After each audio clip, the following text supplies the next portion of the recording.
Hello everybody and welcome to the GPVWC Superleague Lights race here over at Buddh. We are just going underway for the qualifying and it is a very hot day out here. It's 33 degrees and that could mean some very interesting happenings on the track. I'm here joined again by Ewan, Gale. Ewan, how you doing? Yeah, I'm good, thank you. It was good to be back. How are you? I'm really good. I'm looking forward to this. It seemed really close in practice, as it really has been all year. But yeah, there was only a few tenths separating the top I think 8 or something like that. And there seems to be a bit of different downforce configurations going on. I saw a few people who were really fast in Sector 1 and then dropped a bit in the last two sectors, and a few people who dropped back a bit in Sector 1, and then went all back in the downforce section. So it's going to be interesting to see what will be the way to go, as well with strategy. What will be the best strategy? A dubbed one-stop will be possible, but a two-stop, a three-stop. We've seen different strategies in China last time out, or well, rather 2 races ago. And, you know, it can be very interesting again to see what will be the best strategy here. Yeah, absolutely. What's interesting about this circuit, and it's why I'm so excited that we're back in India, is it's got 2 completely different sections of track. Like you said, you've got the fast, high downforce, front limited, mid to final sector. And then you've got these massive traction bursts, especially through these wide corners, turn 3, turn 4, the massive straight. It might be that you sacrifice qualifying so that you can overtake people in the race, providing that you can keep up through the midsection with the fast, high downforce corners. So, as you said, strategy is going to be key. High temperatures, which will obviously mean high tyre wear, but also high engine wear, which could be a problem, as we've already seen this season. Bahrain, we had a few engines go bang. Yeah, and that's, you never really want to do that. A lot of people have taken new engines here, but there are also some people that have taken worse engines. So we'll come back to that when we're going to the race. First sector is now being done as we're watching a crossfire on the screen. Purple sector for Omari Watson actually gets beaten now by 0.2 of a second. Matteo Keersmakers now the fastest. Oh, this is Omari drifting around the corner. And he looked good in Sector 1. Had a purple, just got beaten by Matteo Keersmakers, who had a really good first sector. 0.2 faster than anyone on track. Maybe he's going for one of the lowest wings on the track. Deegan Fairclough finishes Sector 2 in purple, but George Whiteout beats him. The tier Blue Fossils as well in practice looked really speedy. Yeah, TR Blue Foss looking very good. To be honest, I was really hoping that Keersmakers, no offence Matteo, would have a quiet one after all of the fun that was made of me in the GPVWC community after last Super League race between obviously him and his brother Laurent, where I made a bit of a mix-up. But yeah, Matteo doing well. Goes top straight away. Harvey not too far away. Look, less than 1/10 of a second between the top 2 at the moment. Yeah, and Matteo Keersmakers, that first sector pays off. Gets the first position for now with over 1/10. Harvey in the tier Blue Foss. Really good lap as well. No purples for him, but just a consistent lap all around. I think he was the fastest in practice. Yes, he was. And he did a 22.8 already, so we know that he can go faster. But you only really have 3 to 4 attempts. I think 3 for this track. Maybe 4. It's going to be close, though. But yeah, you need to pull out those laps, and it seems like so far, Keersmakers has done that in his first lap. Maguire 3rd. He is a replacement for Martin Hemmingson. We see him on track right here in his in-lap. He replaces Martin Hemmingson, not for the whole season. I think Martin Hemmingson might be out for the whole season, but Luke Maguire can only do 4 replacement races. So this is the first one, or even the second one. I can't quite remember if he's done something else before in Super League. But yeah, he's doing good so far. He's obviously known to be a very good qualifier, but look at the gap behind Maguire. That's a 3-10 gap. It's a big gap considering how close everyone was in practice. What I can't believe is that George Whitehouse set a purple middle sector and ended up 1.3 down on Matteo Keersmakers. So Sandeep Singh on the screen at the moment. Obviously home race for Sandeep. I think he's excited to be back. But it's Quinte is also in a purple sector too. He's just... Ooh, has he gone to the pits then? Just looking at Quinte, he has gone back to the pits. Quinte might have made a mistake, but he had a purple sector 2 and an all-right sector 1. Not on a lap now. He's going out of the track now. Sandeep Singh has done a lap and is going into the pits as well, I assume. So, P7 for Sandeep Singh. It's his home race, so I know he's been looking forward to this for a very long time.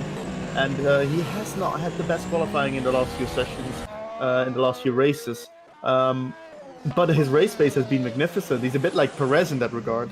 But if he can nail his quali, I'm sure he'll be up there fighting for the win, or at least the podium. But it's just that the qualifying he has had, he's been like P20, P22. It's just really hard to fight back, and he has fought back to like P6, but more than that is going to be difficult from those starting positions. Yeah, more often than not as well on different strategies, so it'll be interesting to see if he can qualify up the top when he's on the same strategy as the people around him. What is he then able to do? in that Pescara car.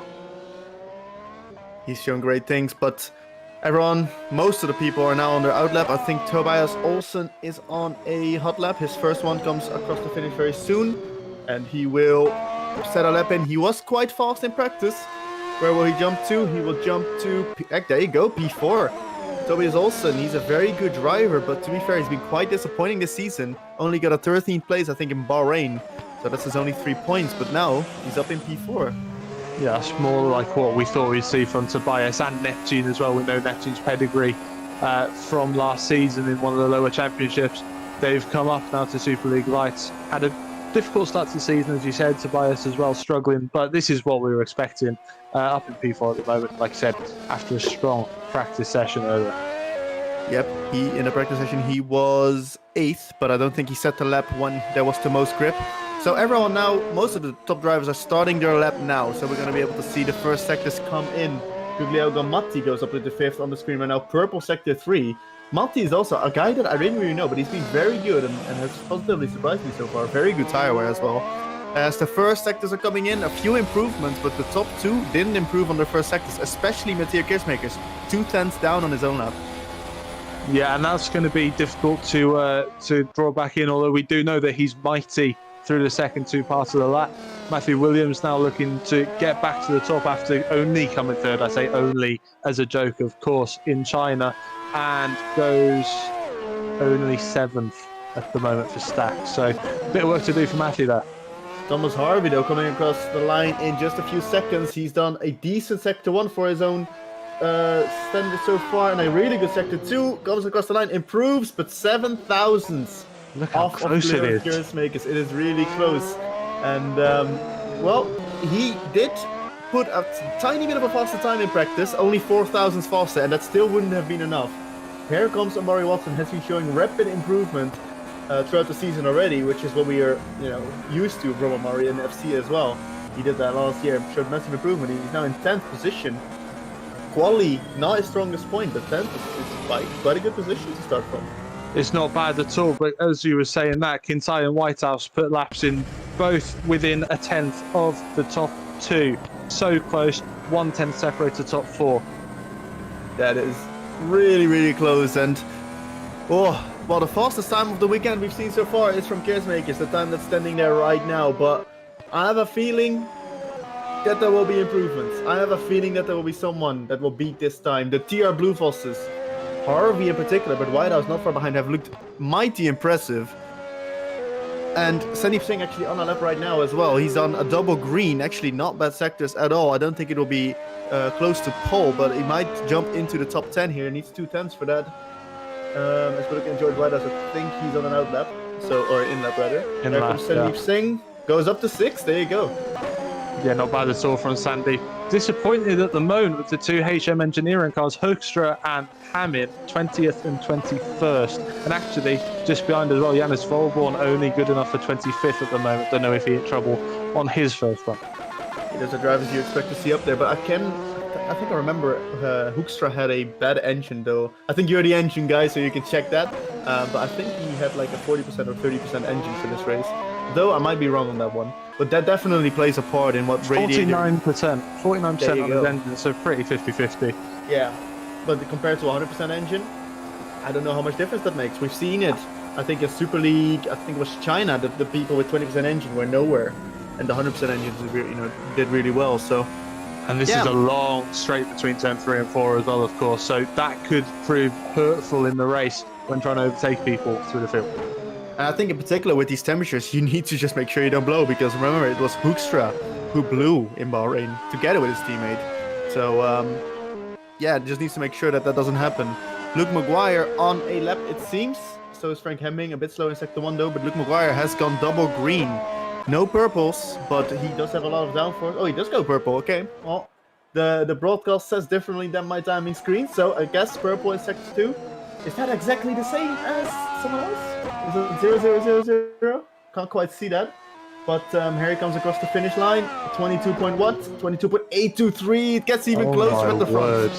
This is ridiculous. And to be honest, if you were George Whitehouse, 0.083 down and only 5th, you would be absolutely fuming. Makers fast. Makers fast. Ooh, 22.6. Completely missed that. What a blinder of a lap from Makers. Even with his first sector was 2/10 slower than his optimal. So he has a lot of pace in the pocket, but maybe that sector one was just bizarre. We don't know that. But he goes, well, from P1 to P1, but now he has a very big gap. Michael Ayres as well, done a pretty good lap, goes into 6th. Yeah, that's good. He showed a really good showing. Of course, first race he did was in China this year, and he was fighting for the win until he spun, of course, and he was on an alternative strategy, an extra pit stop, and it seemed to pay off. But obviously, that mistake only got him, I think, a P6 or a P5. It was a P5, yes. So definitely a top driver, of course, as we know, and well, up into P6 so far. And there we go. Who just jumped there? Was that's Matti? Matti, yeah. Yeah, Really Matti P6 is so close. It's unbelievable. Faircraft coming across the line. Purple. Is this Paul? It is not Paul. What a lap, though. Oh, but he goes orange. He goes yellow, rather, in sector 3. So maybe not the best, but that's really impressive. Being a Fairclough P2. That's honestly not something I expected here, but what a lap. He's a fantastic lap, first 2 sectors especially. Kiersmak has just pulled it out of the top draw, didn't he, in the final sector? From absolutely nowhere, he's gone, like you said, a huge gap of just under a 10th, which, if you have a look at the start of the session, is massive. Poom coming across the line. I think he stays where he was, P19, so no improvement for Hygo there for TTF, and then he goes for a spin into the barriers easily. So, we'll have to get back to the pits pronto. So it's quite interesting how you say a massive gap or a huge gap of a 10th. Just crazy that is how it is. It's so silly, close. isn't it? It's so close between everyone. I think in China it was even closer, but right now we have the entire top 20 within a second, which is just bizarre. It's like touring car racing, though. It's like touring car racing. It's incredible. And that's not a bad thing at all. I love it. No, not at all. Not at all. So certain drivers now starting the final lap. Tobias Olsen on the finish line starting his final lap, and we're looking at George Whitehouse also on his out lap. So obviously you want to go as late as possible. It doesn't quite seem like some drivers have done that. Like Tobias Olsen on the screen right now, he's gone a bit earlier. The grip will be a bit, a bit better if you go a bit later on. That's why Matthew Williams, for example, is still in the pits, just driving out of it now with about 15 seconds to spare. So you need to quite hurry up a bit in your out lap. But Toby is also obviously, he's currently actually in 11th, and if he wins just about 3/10, then he would be P3. So that's really how close it is, and we know that he can improve because he didn't have, I think, the best of middle sectors in his previous run. Let's see what he does in sector 1. There you go. He's already green. Yeah, so good start then to your final lap. Get a personal best through sector 1. Now you've got to hope that the tyres hold on through the fast chicanes at the circuit. Absolutely committed using all the road. Now the long carousel-like turn through the double right-handed apex. Absolutely on it. Again, use as much road as he can get away with. Now you start to get to the stage where you're starting to brake again. You've got a braking zone through the right-hander. This takes you to the end of the lap. Tyres absolutely screaming in the hot weather. Get your braking zone right. Back into the wider entry point. Get it straightened up. A bit of oversteer on the exit. What can he do? Decent lap, purple middle sector, and doesn't quite get it done in the end. Oversteer probably hurt him. He had a bit of understeer at the entry and then oversteer at the exit. That was not the best of last turns. So, but definitely showed promise. Could have jumped up quite a bit, quite a few places if he hadn't made that mistake. But that's the thing, you can't make those mistakes because the field is so close. So as we're looking at Ziobinski right now, he is green, and I think he might have cut the track because the second sector doesn't show anything. George Whitehouse in the speedy tier of blue buses. Can he get up to pole position? It's going to be very hard. It's not going to happen, but P5 nonetheless, a great result. Thomas Harvey though, really good first sector, not quite purple. I don't think anyone will get close to the lap time that Matteo Keersmakers did there, but very fast sector 1. Luke Maguire as well. Again, purple sector 2. He's got that higher down for setup. Can he use that in the third sector as well? Yeah, he's nice and straight out at the final corner. Blast down to the line. The control line's quite a long way down the straight. It goes to P3. 2 purple sectors to finish the lap. But like I said, the first sector is blinding. Harvey flying there. Absolutely flying. 2 purple sectors. Actually, Well, yeah, 2 per sector. Can he beat Matteo Keersmaker's here on the line? Oh what a my lap. goodness, 22.4. What 3 a lap, purple right? sectors. That is amazing. Go on then, everyone else. What can you do? Sandeep Singh on the lap time. Personal best through sector 1. Going through sector 2. Personal best again. Sector 3 now, like we said, this is where you get back on the brakes through the right-hander. Get everything straightened up. Don't make the same mistakes as we've seen before.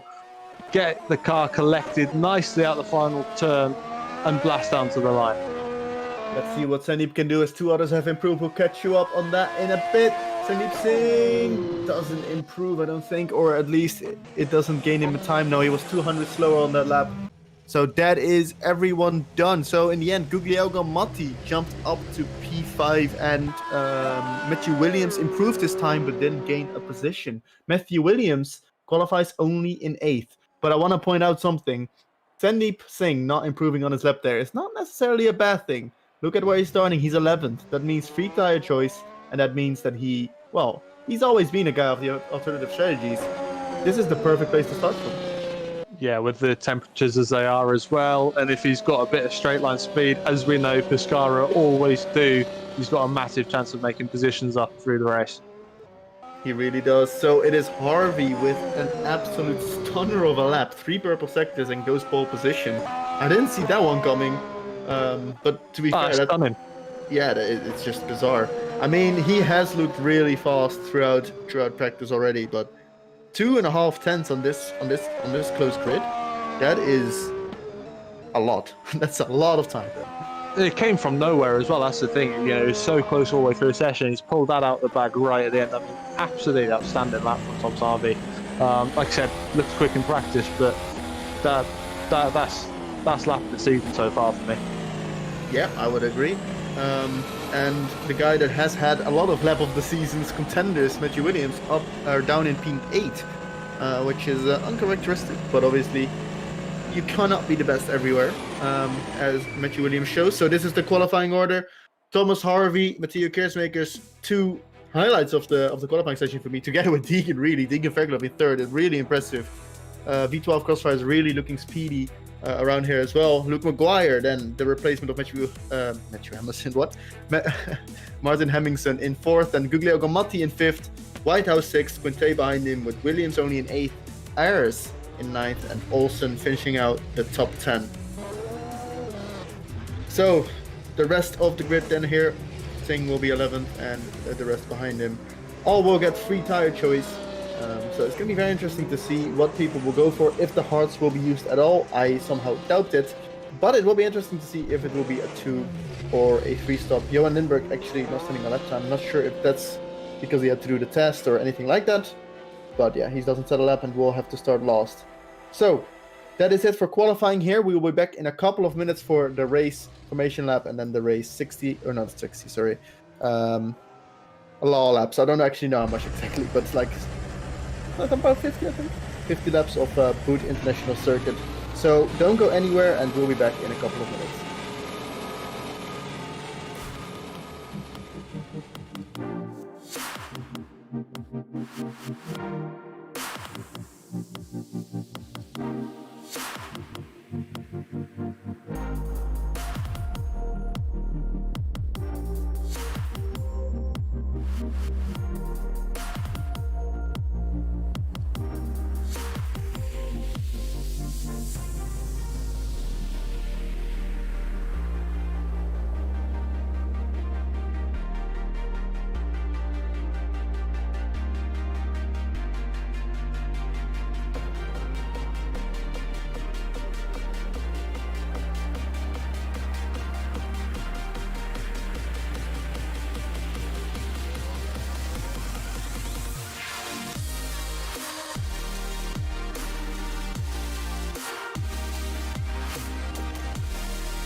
Hello everybody and welcome back to the Buddh International Circuit for the Indian Grand Prix.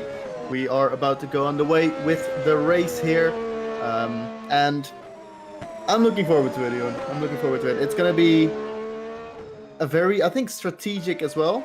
Very strategic as well as just everyone's so close on pace. I think we're going to see a lot of battles. There's a lot of different downforce setups, I think. Like some people have high downforce, some have low. So it's going to be very interesting to see what will be the best, what will be the best setup for the race and what will be the best strategy for the race. Yeah, I'm very intrigued to see, is it going to be a continuation of what we've seen at the start of the season, where your first stint is pretty much a train of cars sort of feeling their way around on tyres that they don't really want to be on, and then it all just ignites in the second half of the race with chaos is a strong word, but really good, strong action. We've seen plenty of good overtaking this season so far, and I'm hoping that's what we get again, because I don't mind that working. It builds up the anticipation. It's like a little orchestra, isn't it, with the crescendo at the end. That's what we want to see. Absolutely, and the guy that we're looking at right now, Deegan Fairclough, together with Thomas Harvey, 7/10 loose of the next fastest car in the warm-up. Now, that doesn't have to mean anything, but to me, that says that maybe Thomas Harvey and Deegan Fairclough, first and third on the grid respectively, want to push and maybe do an extra pit stop, because they obviously have the direct position to be able to do this. That would be really fun if they're going to do an extra stop, similar to what Michael Ayres was doing in China last race out. It's gonna be interesting to see if they manage to make that work. But obviously, we don't know if they will, so we're gonna have to keep an eye out as the race progresses. But yeah, you're right. Usually this year it has been a very calm start, and then right around the first sets of pit stop, it just kicks off. And so if we get a first few laps, then do not worry, because I'm sure it will kick off in the next few laps.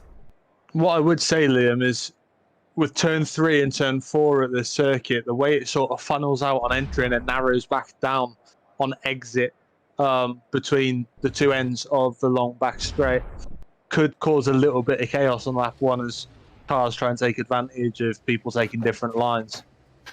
Oh yeah, for sure. I think, have we had a start crash this year? I do not think so. I think it's all been pretty clean. It's been clean. Very clean, so very good job by all the drivers here. But this track obviously not a simple first few turns. I would say in particular, I think it's turn 3. Oh, it's not even a hairpin, it kind of is. It's like a very weird and blind corner, very hard braking zone, and definitely overtaking opportunities there, but it's very risky to do so, as we're about to go on the way for information lap right now. Thomas Harvey on the pole position, very sick lap together with Matteo Kirsmakers on the front row. Second row contains of 2 red cars, Deegan Fairclough and Luke Maguire. Complete that row with Guglielmo Motti. Keep my eye out for him with his very good tire wear. George Whitehouse then behind him with Alessandro Quinte and Matthew Williams, our championship leader, in 8th position. Michael Ayres and Tobias Olsen complete row number 5 with Sandeep Singh, the first one to choose any compound, and we'll talk about those compounds a bit later. Amari Watson in P12, then Wopke Hoekstra, Jukka-Pekka Lalu in 14th, another guy really good on his tires, with Zubinski and Pascal Schmidt then right behind them in 15th and 16th. Heiko Poom in 17th with Paulini behind him, who's with Saracino behind him, and Frank Hemming in P20. Another Dutchman, P21, Douwe Tepper, Ivan Leonov right behind him then with Jack Mayer in 23rd, and Jan Terniak Hark with a hard name in 24th. And Matthias Dabrowski in P25, Volborn in P26, rather disappointing, but I'm not sure if he had a penalty. We'll get back to you on that, with James Lambert, April Karsford, the 2 Cosmos, and then Johan Lindberg, who did not set a time completing the grid, and we are missing 1 car, it seems. I'll be able to figure out who that is. And the 2 grid penalties that we have missed is Douwe Tepper and Matthias Dabrowski, so they both have 10 place grid penalties. And that's why they were so far down in 21st and 25th respectively. So let's look at the tires. It seems like Sandeep Singh has chosen for the softs, so has Amari Watson, but Wopke Hoekstra, the first guy on a different strategy on the mediums. Just to pick up on your point, I think is a razor we're missing, so Volbon without a teammate. That's very unfortunate. Ray's obviously a very good team. Waal a very good driver, but he doesn't seem to have a penalty, so I'm not quite sure what happened there. Yeah, that's unlucky, but hopefully he can fight his way up the grid. But obviously we want everyone to do that because that will give more action. So, Thomas Harvey now lining up the grid. We have a quick time for some predictions. What do you think, Ewan? What will happen? Who will win? Any one of the top 5 is so close. Harvey obviously had the pace in qualifying. Its strategy is going to be so key. It could even do. I'm going to go out on a limb. I'm going to say Sandeep Singh. Wow, that would be amazing. That would be absolutely amazing. I'm going to say Sandeep Singh podium, but not quite the win. I think Thomas Harvey. I'm sorry for being boring. I think he's going to run away with it. Show very good pace, and I'm sure he knows what is best on strategy. There is a car I think it's a Revo, very out of his grid box, but the lights are now going on. We have 5 lights on, and we're about to go on the way. There we go. It's a good start from Matteo Keersmakers. Very good launch, but it seems, he's on the inside. He might be able to make a move here. Does dive, but it seems like Thomas Harvey gets the outside, and Deegan Fairclough holds on to it, and there is a bit of contact and a rear wing loss. I think that's Pascal Schmidt, maybe? Yeah, I think it's Schmidt, yeah. That's already a rear wing gone. That's very unfortunate. And Sandeep Singh now also in a battle. He's going up to P9 already. A good start from Singh. Also, Deegan Fairclough seems to have made a move on Matteo Keersmakers, but Matteo Keersmakers has the slipstream, and bit of a late defensive move. And Deegan Fairclough breaks later, so... Oh, the touch! That's a very slight touch, but now Matteo Keersmakers, actually because of the touch, has a better launch. I'm not sure if that's quite legal, but I'm not the DC. So let's see around the outside. Can the Keersmakers hold it on? Deegan Fairclough breaks very late and holds the position. And in the background, it seems like someone's dropping back. Matthew Williams is dropping back. He's now in 10th. I'm not sure what happened there. But he's in 10th now. Got overtaken by Singh and Quinte. So an action-packed start, and there was a crash at the start, but the only 2 that have really gotten damaged seems to be Dawood Tapper and Pascal Smith. Yeah, and actually, Hark is out. Hark just crashed on his own, I think. Yeah, it's a big one as well through the sweepers in the middle of the circuit. But yeah, Tapper went into the back of Pascal Smith at the first corner. And then we just saw absolute chaos, like we said, would happen before the start of the race. People filing out through the wide entry points for turn 3 and turn 4. And then going 3, 4, 5 wide down the back straight into turn 4. That meant that we had people side by side into the mid sector with the fast flowing chicanes. That's probably what's happened to Turnyak after. Very unlucky as there comes Michael Ayres making a move on George Whitehouse and goes up into 6th. So Ayres has also got a good start. Pretty sure he started on P9. So already passed a few cars, but now obviously he's no DRS quite yet. But Whitehouse will have the slipstream and he gets the inside. I'm not sure if you want the inside for this corner though, because it's a very weird banked corner, but it seems like he gets the inside properly and gets the position back. Now can Ayres get the position here again? Oh, guess we will never find out. Matthew Williams gets overtaken though by Tobias Olsen. That's not something I expected to see today.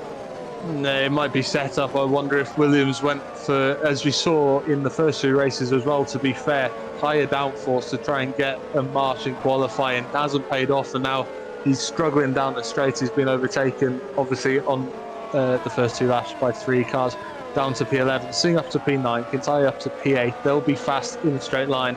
Ayres, interestingly, getting through after sticking to the back of Whitehouse through the snaky bits, and then losing straight out as soon as he got past up straight. So that's part of the thing. If you want to send it up the inside at turn 3, you're going to be slower off the corner, and it's all about strategy in terms of overtaking as well. When do you make a move? He's right on the back of Whitehouse again. Yep. At the front, though, it seemed like Thomas Harvey checked out of there, but Deegan Fairclough, a purple first lap, 26.1. That's 4 times fast, and he's almost back in DRS range. In fact, he might even have DRS already here. It just got activated. He doesn't quite have it, though. But who does have it seems to be Michael Ayres. He will open it. So will Whitehouse, though. But I still think it's close enough. There's going to be a move on the inside. George Whitehouse doesn't defend the inside because the outside is not a bad position to be in, but Ayres just breaks later. Ooh, Whitehouse tries to switch back, but just parks it on the apex, Michael Ayres, and gets the position this time. Yeah, good move. And this time he's managed to hold on to it, and this time he'll just drive away through the middle part of the lap. Look how close it is down the bottom of the field. Just Hammond looking at Saracino, who's in P17. Saracino with the worst engine of the field, if you want to call it that. 34% is all he's got to play with.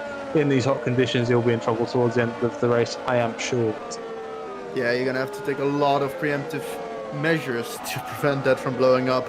And I am calling it, there will be engine blowups today. Even 100% definitely are able to blow up, even within 20 laps. You need to be super careful and super careful on the engine. And maybe that's what Matthew Williams is doing. Maybe he's being super careful on his tires. Maybe he's going for a 1 or a 2 stop. I reckon a 2 stop. If the others are going for a 3 stop, that could be, a very good strategy as well. If other people's engines are blowing up, obviously Matthew Williams leading the championship, he cannot afford a DNF. So maybe he's playing the long game here. Yeah, what Thomas Harvey's got the advantage of out in front is he's not burning his tyres up in the dirty air of people through that horribly fast middle sector.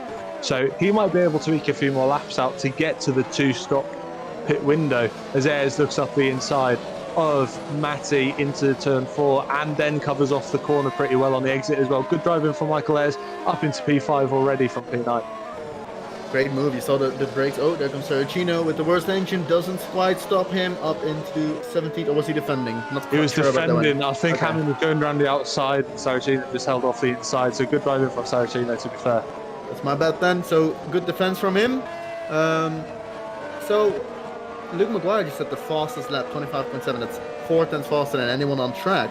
Michael Ayres fighting through the field like butter. Just absolute ease at the moment, and he obviously did the extra pit stop in Shanghai 2 weeks ago. Will he do the same thing here again? Will he go for a 3 stop while everyone else will be going for a 2 stop? That's going to be an interesting point to keep an eye out on. Yeah, well, they've got to be careful. He's already on lap 5, probably expecting another 8 or 9 laps for the first stint if you're starting on the soft. And there's already the pit window filled with cars at the back of the field. So are you going to get a clean bit of space to drive into your next stint with to try and perform an undercut? Probably not, and that's going to hurt you through the narrow midsection and the end of the lap as well. You've got to get your overtaking done at the start of the lap if you come out behind someone. So could be a problem if you are trying a 3 stop or an undercut on the 2 stop. I'm liking where Harvey and Fairclough are, to be honest. Just eking away from the rest of the field, and they can pretty much do what they want with strategy then. Yeah, I mean, but Deegan is really applying the pressure, it seems. So let's see if there will be a move for the lead anytime soon, as actually Lambert up into P19. That's an impressive start. He started 28th, I'm pretty sure. So not quite often you see a Cosmo finally for points positions almost. But would be really good if they can. But there is quite a big gap from 16 to 15. On mediums as well. It's not like he's bolted a set of softs on to start the race to get positions. He's on mediums. So really setting up his race. Yeah, good job by him. Had an amazing start. Not that much incidents happening. Only really 3 cars ahead of him lost a wing or even a wheel in terms of Ark's case. But yeah, good job by him. As we come across the finish line now, the leaders. Still Harvey leading, but Luke Maguire really reeling in this gap. So it's almost a second between, 2 seconds between the top 3. So yeah, I'm not sure if Deegan and Luke just want to save tires here, or if they're just going full push and if they're going to try and fight each other. They look like they've got the pace if they wanted to just drive off. Yeah, there was 3 seconds between Maguire and Harvey at one point. So Maguire started reeling them back in with a few quick laps. Obviously he's on the 125.7. Ayres makes another move up to P4. He looks fast, but he must be burning his tyres out driving this quickly. As Olsen goes side by side as well as Sandeep Singh. So Singh struggling with pace a little bit. Singh under attack indeed, but holds on. And actually because of that lost the connection that he had to his teammate Quinte ahead of him. But yeah, it's like the thing is we can't really tell. Ooh, Deegan Fairclough out of his screen missed a tiny mistake. You can get stuck on the curbs here as well on this corner, but it wasn't quite this corner. But you can get stuck on the curbs in sector 2, and that will cost you a bit of time. And ooh, there is a back marker that is Gale Tapper. Yeah, and he'll meet his teammates very soon. The next car behind, actually no, that's Ayres. So the car behind that, as I think Tapper goes into the pits, is it? And will probably retire the car because he's the lap down already, and the engine will take a beating, especially around here. And I'm not sure if he's going to retire. We'll keep you updated on that, but it seems likely. It does seem likely, and like you said, what's the point of wasting a path, basically? Trundling around at the back in warm weather, so he's done for the day. Shame, because we know how fast he can be. Top three now are really closing in. Maguire fast and closing up to the back of Fairclough, now with the RS as well. So interesting. What is stopping Harvey from doing is having a complete free choice of pit stop, really.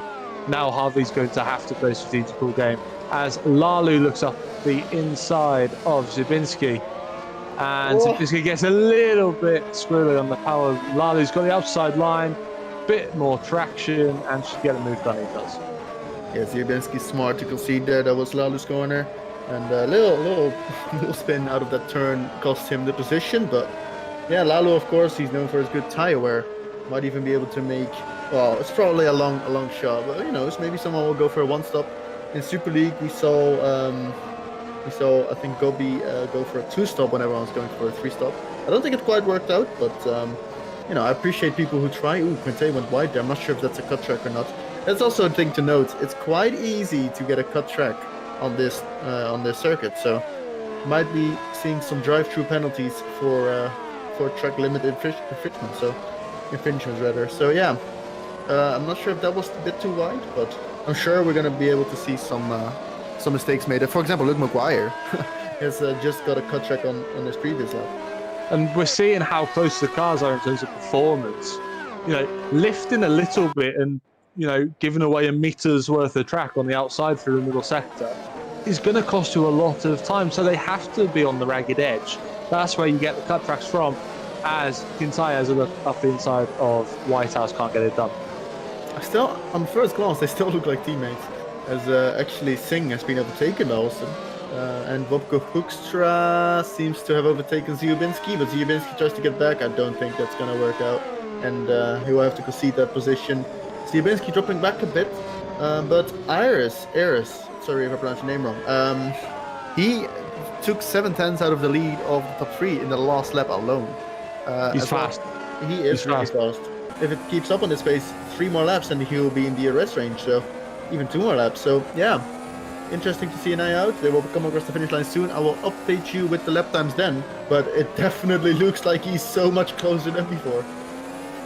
Yeah, he's definitely closer. It's just now who's going to pull the trigger first, really. You said all season that people seem to be waiting to do their moves until after the first pit stop. They're nursing their tyres. What's interesting with theirs is we're sort of now in the window. If you were thinking about a 3-stop or thinking about pulling the trigger for a really early 2-stop, now we're sort of in that window. So is Ayres going to be the first to pull the trigger? We've seen him fly through the field up to 4th from 9th already.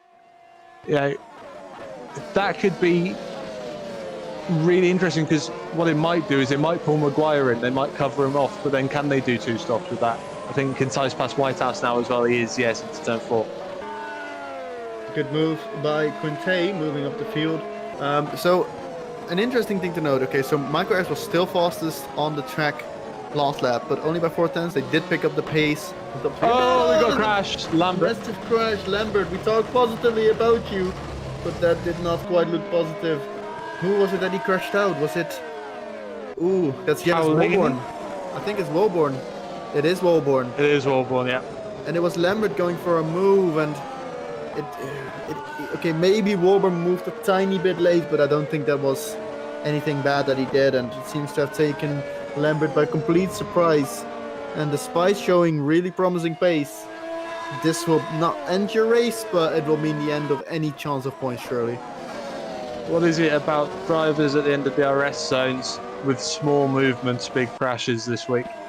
Yeah, maybe we should talk to Russell and Bottas about this one, see what they think. Absolutely, yeah. But no, it was unfortunate. I don't think anyone was really to blame. In the end, if you're going to be racing this fast and you want racing, there's going to be accident as Fairclough closes up on Harvey. It didn't even look like Fairclough wanted to make the move. Lock up though. It definitely put Harvey off of second best. I don't think Deegan even wanted the move to be done with, because he didn't even try to make a move. He just stayed behind him. But yeah, it's going to be hard through there. But very defensive from Harvey, and it cost him some tire life, surely, because locking up in these cars is not going to be pretty with the tires. And not just that, it's put Maguire right on the back of them as Singh loses out to Williams. One thing I forgot to mention, I think Luke Maguire has already got 2 cut tracks. I think Deegan Fairclough has got 1 already, and I think he just got another one. I think 3 is a penalty. And Deegan, yeah, he just got another cut track, so... Oh, Deegan almost spins as we cut back into, and he goes wide again. Is this another cut track? I think it is. This could be a penalty even. He doesn't have one just yet, so nothing to worry about, but you can't go wide too much as we hear more crushing noises. The one thing I would say is that I don't think he gained time on that last one. He was wide and half spinning, wasn't he? He lost a bit of time. True. True. He was squirrely all over that lap, really. He's made like 3 mistakes in 1 lap alone. Waal trying to attack Thomas Harvey. I think his rear tires may be a bit done. I think there was a car smoking ahead. No, it seems to be fine now. But now, yeah, Deegan is too far back now to make any kind of move. Michael Ayres, though, is not too far back, and he's on the inside of Luke Maguire. Very impressive stint so far from Ayres. From 9th, well, to 3rd. Yeah, to 3rd. Gets the position done. Luke Maguire doesn't fight him too hard at all. And actually has a terrible exit. I think Luke Maguire's wrist might also be a bit ruined. But we're going to have to see who pulls the trigger for the first. Murray Watson, another guy who just got a cut track. A lot of cut tracks as expected. What is your prediction? Will we see any track limit penalties? If we're already on 2 for some drivers now, then I would imagine yes, because it's still Luke Maguire! so long to go. Luke Maguire has no rear wing. How has that happened? That's disastrous because it was so fast. No front wing either. He is spun on his own. That's what we were saying. He had no grip on the tires. It seemed Derek DeReyes, and he's got no wings and almost crashes out another competitor. And there's another car, a Cosmo with no front wing. That is Lambert. So just a complete disaster all around. Wouldn't be surprised if there's a bit of suspension damage as well. He hit the wall pretty hard. Yeah, and it was unfortunate because he could have kept it, but just too much. He initially held the spin, but then overcorrected when it wasn't needed and hit the wall. Look at Ayres now. Ayres is all over the back of Deegan Fairclough. He's absolutely flying, but don't forget Deegan gets the DRS as well.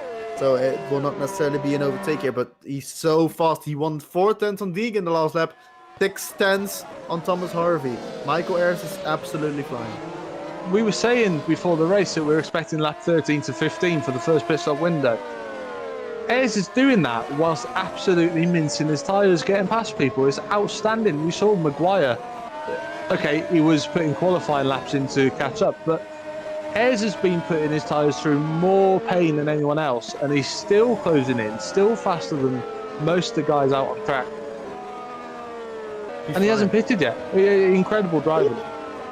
As off screen, he makes a tiny bit of a mistake as well, but that happens when I start talking. Only cost him a 10th. Don't worry, you didn't jinx him too bad. But I think despite being such a front-heavy track, the rears do not have it easy at all. And we might be able to see a pit stop here. Oh, Deegan goes very wide, but no pit stop for him. So no one coming in from the top 3, and they're keeping the tires alive very well. I'm very surprised actually. Yeah, really surprising. Like we said before, maybe it's why Harvey and Fairclough haven't pulled the massive gap to Maguire, obviously, before he spun off, and Ayres, as we thought they would. Maybe they are just keeping the tyres in check, making sure they can extend the first stint, get on the mediums, do a 2-stop, and get home safely. Zabinski in the pits. Deegan might be able to make a move now, but he's a bit far. I don't think it will be enough. Michael also a bit too far. Deegan seems to be a very smart driver today. Obviously, he's very young. Do not forget this. He's extremely young. But he's driving very mature. Also a very fast learner, and he's got very good pace today. And he seems to not be able to think, I need to overtake him now. But he knows he's got, 37 laps ahead of him. And he's taking his time, as you need to be careful with the cut tracks. I think that was another one. I'm not even sure. Wide. Go on, sorry. I was going to say he was really wide when he's pushing hard, but this is probably the thing that's impressed me most about Deegan this season already. Is that was probably the one criticism I had of him in Formula Challenge last year, was that he didn't really show the patience of the people around him that he's fighting, because he had the pace, definitely. Even in the downforce car as he goes into the pit, so does Ayres. Deegan and Michael Ayres both into the pits, so Michael and Deegan both pushing so hard into the pits. And there is a bit of variance in pit stop time, so we might even see an undercut from Michael Ayres. He's got a very good pit entry, won a lot of time there, and Deegan might actually have to wait a bit with Browick. Oh, he gets the position done. That's a very long pit stop from Deegan. Deegan had a very long pit stop, and Michael Ayres gets the position by a mile. Not sure whether George Whitehouse coming in had anything to do with it. I'd have to go back and have a look. But yeah, disaster for Deegan Fairclough. And another position then for Michael Ayres, who, as we said, started 9th, absolutely flying. Now can he do the undercut on Thomas Harvey and take the lead? That would be something, but in Harvey's defense, he's pushing probably very hard. I'm looking at his sector times. He is slowest out of all his laps. This means he's doing a 27, on course for a 27. That's surely about a second or more slower than what Michael Ayres is doing. I think that there's a very realistic chance of an undercut here. Definitely a realistic chance of an undercut. Interestingly, fastest man through the first sector, Guillermo Matti, who's now in 3rd, of course, hasn't pitted, but closing in on Matteo Keismakers. And yeah, Keismakers still only 3 seconds behind Harvey. Harvey has to pit, he has to react. Seems to be slower into the pit lane as well as Ayres. So he couldn't get the power down. No, rears must be absolutely shattered. Matti and Quinte both continue, so Matti goes into lead. But now here we go, the man to watch. Ayres is getting hauled up though behind. That is Frank Henning. So this is going to be very close. This is not optimal for Ayres. He can't drive his own pace. He will surely get the position though. But Harvey's still in the pits. He's coming out now. He's at one of the first pit boxes. There comes Ayres. He's now got him. No, but Harvey's going to get compromised by the back, well, not the back marker, but the traffic coming through, and now Ayres is going to be right behind him. Harvey will get the DRS done straight there. They've got so much better tyres as there's an incident behind somewhere. Not sure what's happened there. That is Hygo Poon falling back, and George Whitehouse actually in over rear wing. But let's look at Michael Ayres and George Whitehouse. George Whitehouse makes the move. This could be a 3-wide position. Does he brake late enough? Yes, he does. Michael Ayres brakes very late, and now the undercut. Can he do it? No. Michael Ayres gets the position. 2 in 1 corner. What a move on Thomas Harvey that is. But Harvey's going to come back to the outside into the chicane. That's never going to work unless you are in front already by the braking zone. What a move from Michael Ayres then. So bravery beyond belief. Terrible luck for George Whitehouse back in sector 1. Completely his race ruined by someone on a completely different strategy. So terrible luck. Not surprising without a wing. But yeah, obviously teammate up in what will be P2 when everyone's pitted. Matty in the pits now. So what happened is Hygo Poon went wide in turn 1, tried to come back to the track, but spun into the back of George Whitehouse. Complete bystander, George Whitehouse, and his race ruined out of his control. Was in the top 10 quite comfortably as well, wasn't he? Something up P6. So yeah, really, really disappointing. So Sandeep Singh in the pits now, together with Guglielmo Matti. Guglielmo Matti coming back in a load of traffic. Actually in a battle now with Jack Mayer, but comes out right behind him. As Deegan Fairclough will be able to make a move surely on Saracino now. Look at his train. This is a train of Saracino, Deegan Fairclough, Hemming, Lindbergh, Matteo Keersmakers, Mayer, Matti. They're all in this group. Paolini. So look at the gap. Look at the gap that Fairclough's lost up to. Yeah, massive. Up to Harvey, it is massive. He gets past now, but yeah, massive gap to build up, especially if he's going to have to look after tyres to only get home on one more stop. He's about 3.3 seconds back on Thomas Harvey. So a lot of work to do, and Michael Ayres already almost pulling out of the DRS of Thomas Harvey. Ayres has shown some bizarre speed today, but let's not forget there's people who's still staying out. Quinte's still staying out, but now he's going into the pits. So Quinte is into the pits, the last one on the soft tires. So it'll be interesting to see then what sort of lap times he can do in 20 laps time. Is he going to be starting to reel people in? Is he close enough to start reeling people in?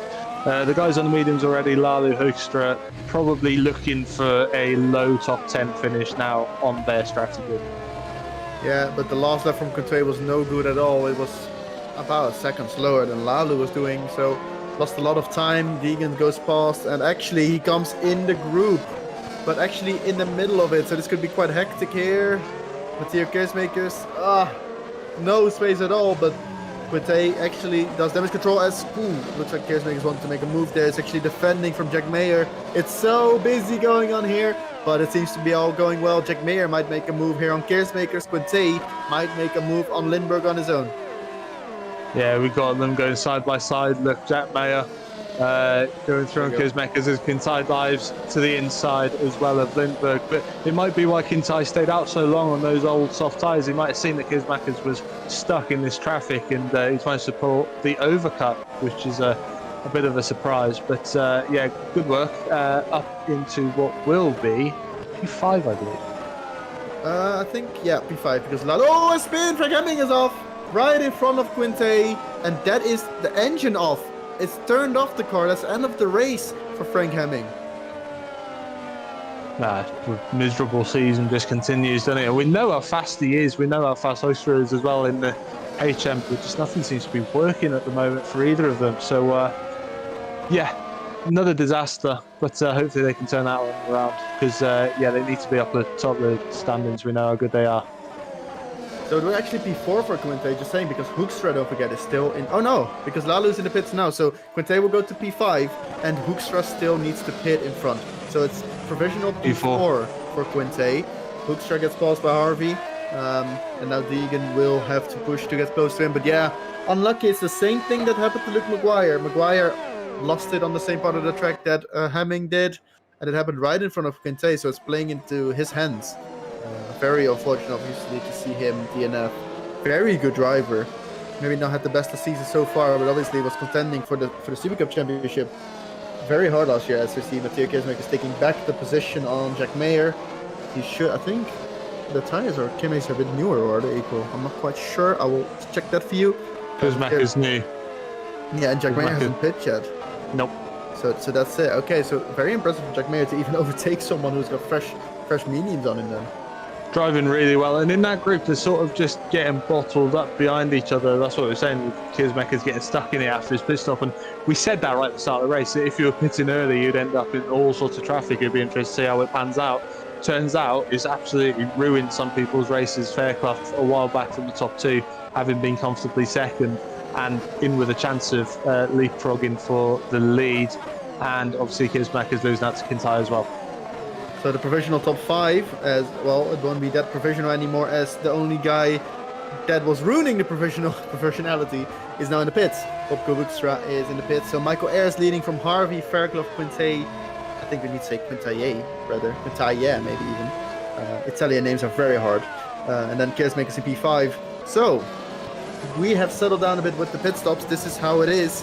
And it seems like Ayres and Harvey are now doing about equal pace. Maybe Ayres being a bit more conservative on his tires. Yeah, and you know, we've seen that he can make his tires last whilst driving really quickly. So it'll be interesting to see how he attacks the 2 stints to finish this race now. Harvey obviously was fastest in qualifying. He commanded the race at the start, but he never pulled away. So it'll be interesting to see if he can pull that back in or not. Obviously, we've only got Dabrowski now, who is yet to pit, I believe, down in pit 11.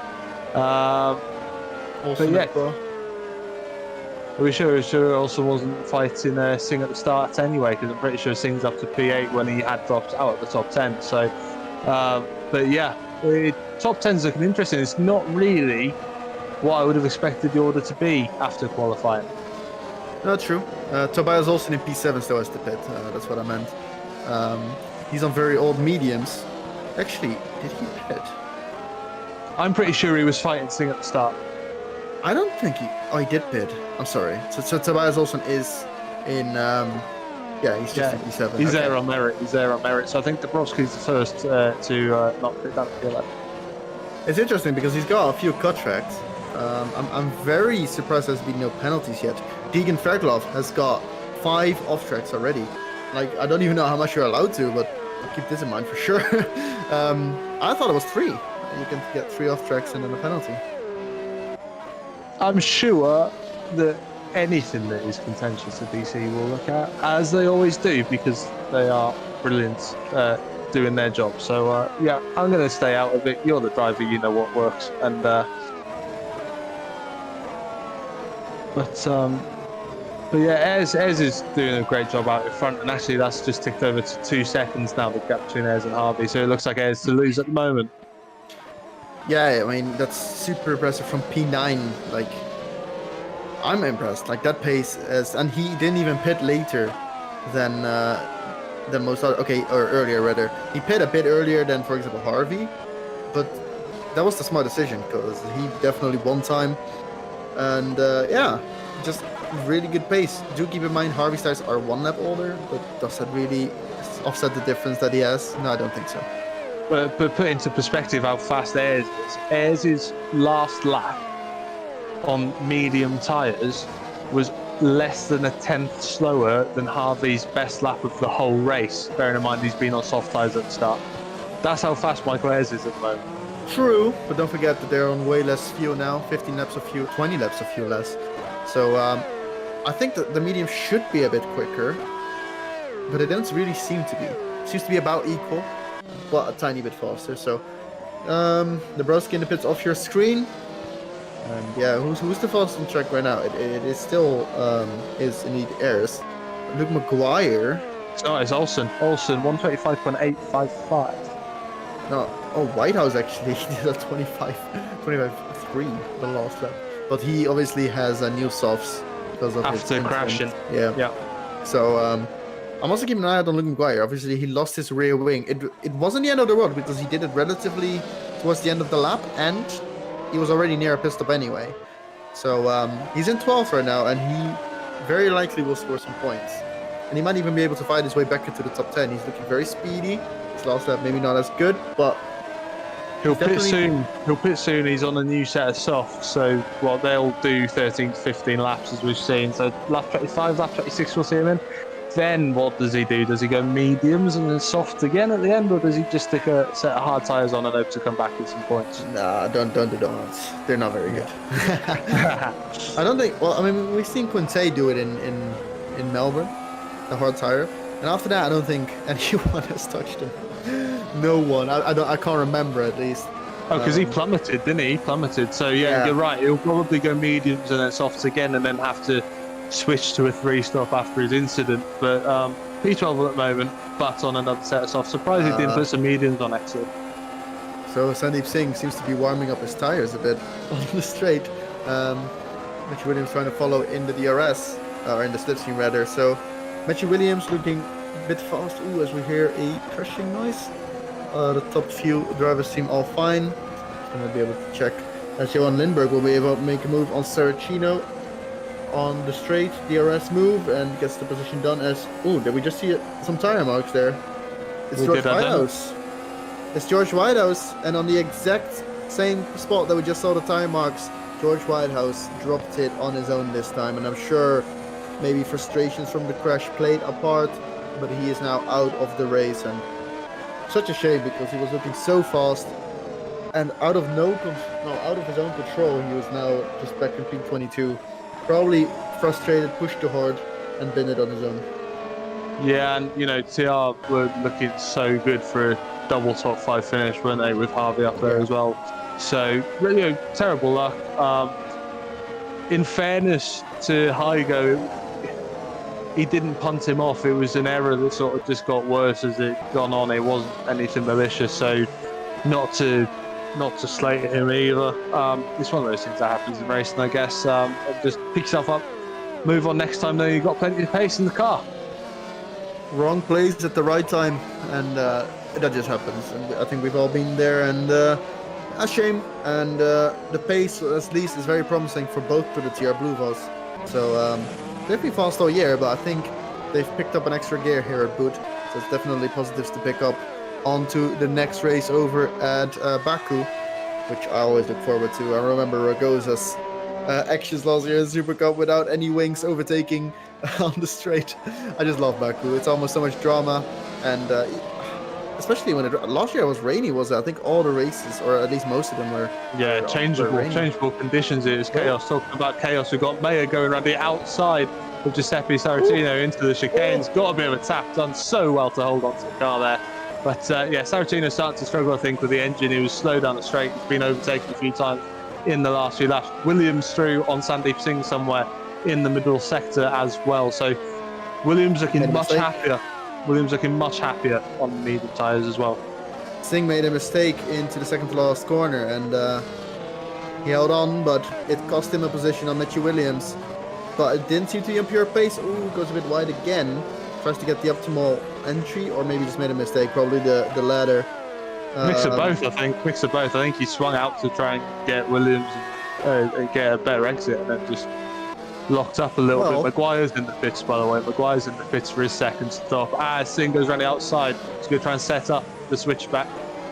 But Williams defended it really well, to be fair. He cut the corner off, and Singh will not get through, surely, into the chicane. No, but it doesn't look like there's much between them in terms of pace. So, you know, we might be able to see more attempts from Sandeep to get the position back. And looking at the pace, Quinte fastest by a mile on the last lap. So he's trying to catch Deegan Fairclough, and he was 9/10 faster in the last lap alone. Compared to Michael Ayres and Thomas Harvey, he won 5 and 6/10 respectively. So he's the only one on the circuit that is doing 25s right now, and he's doing 25.6. And the top four are all a little bit lonely as well, aren't they? There's big gaps between them all now. So Quintai obviously closed in on Fairclough. That's going to be the closest battle shortly. Williams and Singh battling to top them off the back of Kirsmakers, Matty and Olsen. So they're stringing out a little bit as well, but Williams is pulling away from Singh slightly after getting through. So Singh will probably still have DRS, but not in a position to make a move, I don't think. He's got a lot of top speed, Singh. It seemed like he really caught Mitchell quite easily on the straight, and I think it's a bit too far, but look how much he's gaining. It's definitely got a lot more wings on the Williams, and he might actually send it in. Oh, it's a bit too far. Williams goes wide though. He puts him off second best, and now I don't think it's gonna happen, but he will get a bit of slipstream here. Does he go for the inside? Yes, he does, but he brakes earlier, gives him the corner. He's experienced enough to know that that is just too risky, and next lap is another shot.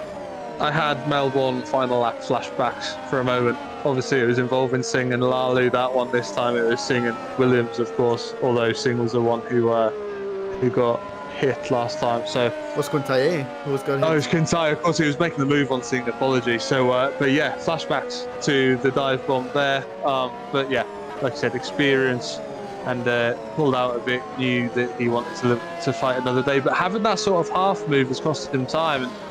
And he's looking as if he's just hanging on to DRS. He might not make it into the DRS zone, and that could cost him the chance to take it. Like I said, he was fast down the straight. So, yeah, maybe a little bit of a mistake into turn 5. But, yeah, Williams now losing more time to Olsen. So, I think Deegan might have gotten a cut track again in the last lap. And apparently it changes from track to track how much you need for a penalty. I wouldn't want to be in Deegan's position right now and getting a cut and hoping you don't get a penalty. But he must be close, because he's already on, I think, 7. I don't know what happened to Michael Ayres on the last lap. He was 6/10 slower than Thomas Harvey. He lost 6/10 in one lap. I don't know whether he made a mistake or whether it's just tyres starting to give up. But yeah, 6/10 down on a single lap is a little bit worrying, considering they're only about 10 laps into the stint.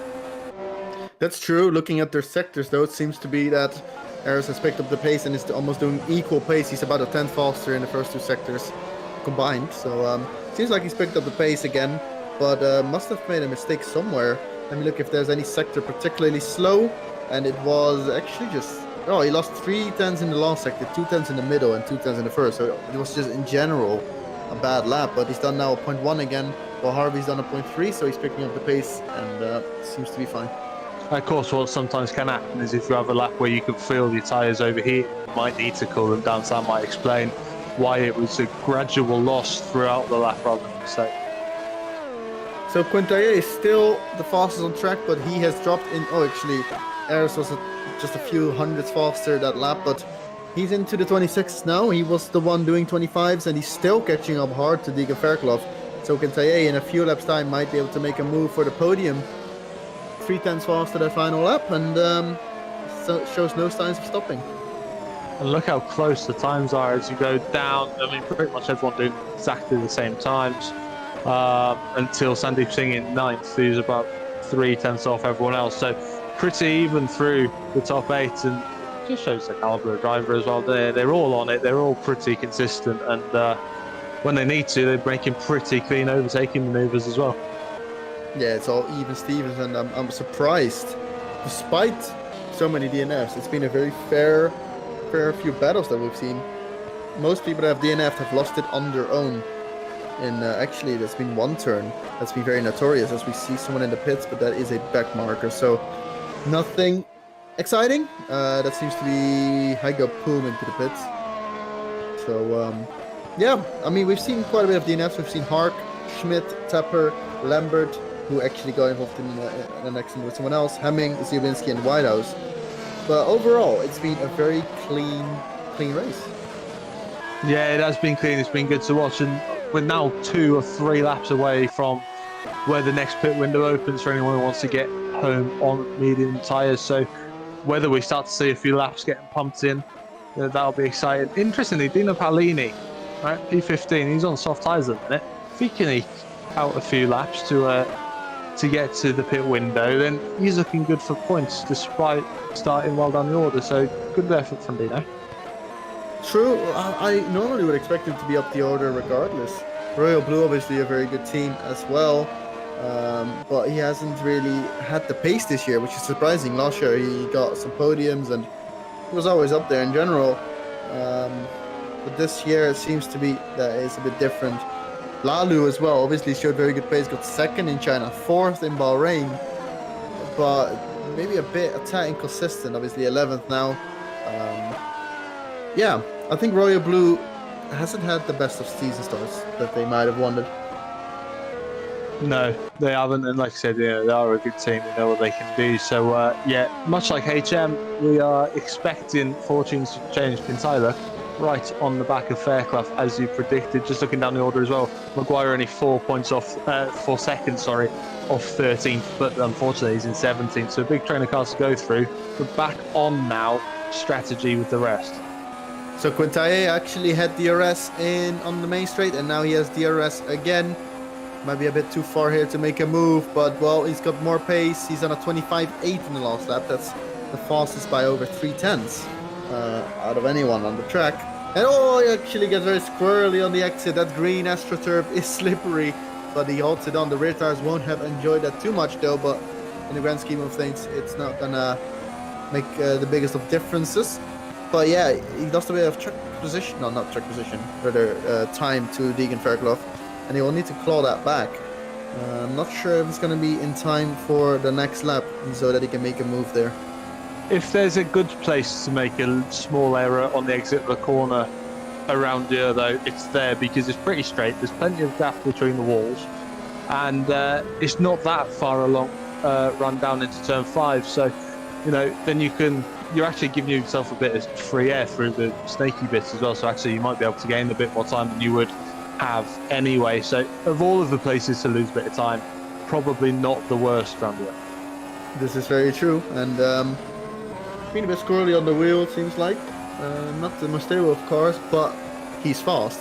He is, obviously he made a bit of a mistake that lap, so not the fastest lap of him, but he's definitely on the pace of the top 2, who actually Harvey is now dropping back. He's on a 27.0, which is the slowest lap out of the top 11. And actually Bob Kookser did a 28.2 in the last lap, so I'm not sure what happened there. He's back on base now. So actually, in that final lap, it seems like Harvey was the slowest man on track, bar 2 drivers. Yeah, and that might just be tyres starting to fail. We know that he was, him and Maguire were starting to struggle a little bit on the tyres in the first stint, so maybe that is repeating itself. Maguire just done the fastest lap of the race, 125.045, down in 16th, past Dabrowski, now on the tail of Dino Paolini for the final points playing position. Yeah, he's on new medium, so don't forget there's a point for fastest lap. You only get that point if you're in a point scoring position, but you can prevent other teams from getting it. especially for Revo, as they are fighting for the Constructors' Championship. They are currently in third, 13 points behind Stux. And Stux are not doing too much of an amazing job right now, with Williams in 8th and Jack Mayer in 14th. Rather, it seems to be teams like Pescara that are really getting some points gains and might even take over the lead of the championship, with Quinte in 4th, Ting in 9th. I think that is a considerable amount of points gained onto the likes of Stax and onto the likes of Revo. We're really starting to feel the lack of Martin Hemmingsen, because Hemmingsen, obviously second in the Drivers' Championship, got in all the points, 53 of them. He got second, and 4th, and he was almost leading the championship, only 15 points behind Matthew Williams. But now he's gone, and if he's going to be gone for the entire season, which I think is the case, that could cost Revo. It could, and to be honest, it costs the championship, because Martin Emerson's such a good driver. He's so good to watch, isn't he? So, yeah, disappointing really if he's not back. So, but you know, we've seen one of the guys go. Oh, one of the Stacks guys going. I think it was Mayer with a bit of a slide, and that's a gift for the Revo if they can buy it. Yeah, Paulini going very wide there. Not sure what happened there. I wasn't looking properly. And yeah, Mayer had a bit of a slide into turn 3, and it meant that Paulini had to just get out the throttle, go a bit wider, and it just let Maguire go up inside. Bit surprised actually after Mayer's issue that Maguire didn't get something through. Airs first, as we expected with how he was pushing the tyres, to be fair. His last lap was a 26.9, almost a 27. He was starting to lose time, and airs into the pits together with Deegan Fairclough. Again, it's those two that are going into pits at the same time, just like the first round of pit stop. Matteo Keersmakers this time joins them. So that's very interesting. Fairclough seems to have maybe had a bit of a long pit stop again. I'm not too sure. Not that hard to compare. And Aris comes out side by side with the Lalu, and he knows that he doesn't want to fight this too hard and lose too much time. So comes out in some clean air, only like 2 seconds to Amari Watson. And once he passes Watson, that's another 4 seconds of clean air. So he's trying to cover off Harvey. And was this his last pit stop? What tires is he on? Yeah, it'll be his last pit stop. The problem he's going to have is he's going to catch Watson by the end of the lap. So he's going to feel a world of pain through the final sector. The only good thing is that he's not going to have the world of pain through the middle sector. So should be able to maintain his lead. Interesting to see what Fairclough can do on his outlap this time. He hasn't got masses of traffic to get through. This is true. And I want to point out that in the last 3 laps in total, Quinte has gained over 1.2 seconds onto Harvey. Seems like Harvey a bit slower. Let's compare the lap times now as Harvey crosses the line. He's actually done a 26.2. Harvey seems to be pushing. Quinte also doing a 26.2. So Harvey seems to have been waiting for the pit stop of Michael Ayres, and now he's really going for it. Sandeep Singh as well. 26.0, fastest on track and fastest personal best in the last lap. 26.1 right now. Sandeep Singh also really pushing. People starting to respond. Gift for Ayres is at Watson pit, so he's now got plenty of air in front of him. Also pitting was Matthew Williams and Tobias Olsen. Amari Watson having a pit stop accident together with Tobias Olsen. What is happening? This is drama. Costing so much time. They're tangoing in the pit lane. And this is definitely an Olsen just released. And he's still struggling. He's still reversing out to the pit box. This is disaster for Amari Watson. In a solid top 10 finish. Again, misfortune strikes and he's now into the pit box. We discussed him. He's still not in the pit box. It's a disaster for Tobias as well. We were saying how unlucky they've been and how they've been off the pace. They finally get into the top 10, showing real promise. And then something like that happens. Yeah, but he should have waited though. He was the one being released and... Oh, absolutely, but it's still terrible luck. Yeah, I have to agree to disagree on that one. It's not really luck if you make that mistake. You should have just taken the second loss there, and not get tangled up in that. But that's cost him so much time, and it's cost Amari Watson so much time as well. Amari Watson now down into P18 as Dino Paolini gets overtaken by Giuseppe Saracino. They've been on it all race really, and there you go. Sandeep Singh and Quinte are now 1 and 2. They are, Harvey Pitts comes out way behind Michael Ayres. So Michael Ayres with the undercut has worked as expected, but now Harvey has to fresher tires. But Quinte and Singh are still going strong. Quinte 11 seconds ahead of Singh. Quinte, does he have a chance for victory? Can he extend the stint long enough so that he can go onto the softs for the final 15 or so laps? That'll be so interesting. The thing is, he's only, 4/10 slower than Michael Ayres is on fresh tyres, so he's not losing an awful lot of time either, is he? It's really, really impressive from both Pescaros, to be fair, to eke this out a little bit. Interestingly, all of that drama has put Luke Maguire, remember him, he's almost in the top 10 again. Obviously with one more pit stop to go, but so are the people behind him, and he might be able to put some softs on, because obviously his pit stop is slightly out of sequence. Yeah, and Quinte is now into the pits. So Quinte, will he go for the mediums? How many laps to go? 15. Oh, sorry, for the softs rather. I think it's going to be close, but there is more. Oh, Quinte. Okay, sorry. He was just going into the high gear. He was going into a high gear, and it looked like he let go of the throttle, but doesn't. Probably to save some fuel, and he goes onto the softs. There you go. That's exciting. I mean, he would have to with this much, with only 15 laps to go. But yeah, that's punching. Singh follows him in as well. So also on the softs, double step. So Pescara going very racy. Yeah, and Sandeep Singh comes out on track behind this train. Actually, that's not optimal. Will come out ahead of Luke Maguire, who's doing fast lap time still. Oh, Luke Maguire almost crashes out, but he holds on off your screen. And Matthew Williams now looking fighty on Hoekstra, who hasn't pitted yet for a second time. So Matthew Williams will easily gain this position. Jack Mayer and Johan Lindbergh both in the pits as well. So yeah, there we go. Matthew Williams will get that position, no trouble at all. And obviously Hoekstra knows that this is a fight he shouldn't take and won't take. Now, Quintana is 1.6 seconds behind Fairclough, and he is about 4.3 seconds behind Harvey, as there's a bit of a battle here. Lindbergh coming out of the pits in battle with Saracino for the final point scoring positions. Paulini right behind him as well. Will he be able to slipstream? Yes, he will, and this is gonna be the inside for Saracino. Getting all onto his position would be very interesting if he, or very very hard for him if he can actually score some points. That would be very impressive, and he gets the position done. So good move by him, up into P14. Remember, he's got the worst engine on the grid in terms of health, so really impressive that he's dragging it at the pace he is at the moment up into P14. Lalu in the pits, that releases Harvey, Fairclough.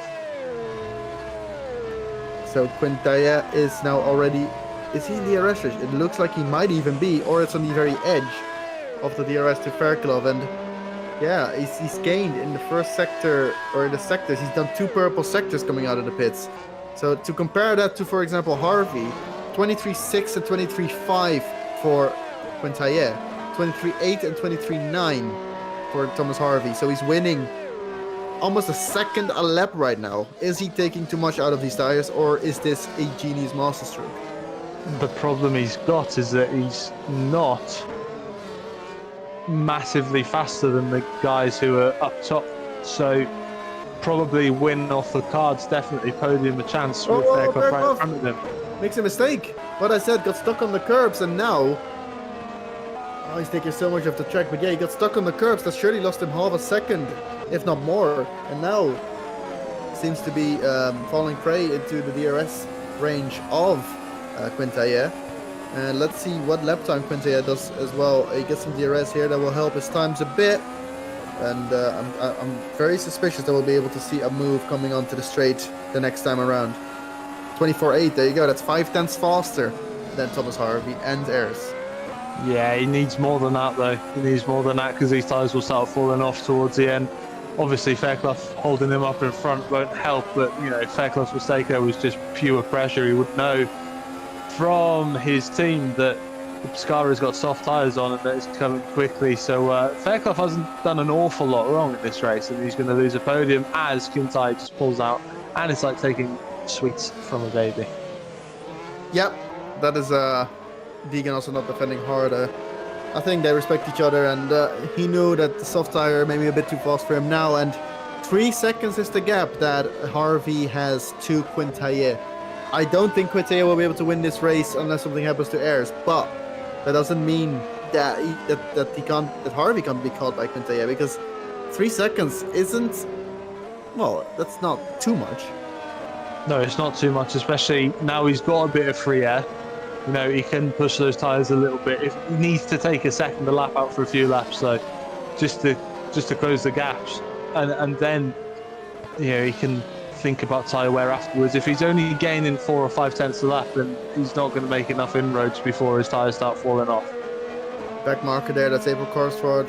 Had an issue with I think it was Martin Hemmingsen in Bahrain, crushing him out, and wasn't too optimal for the back or for the front runners here either.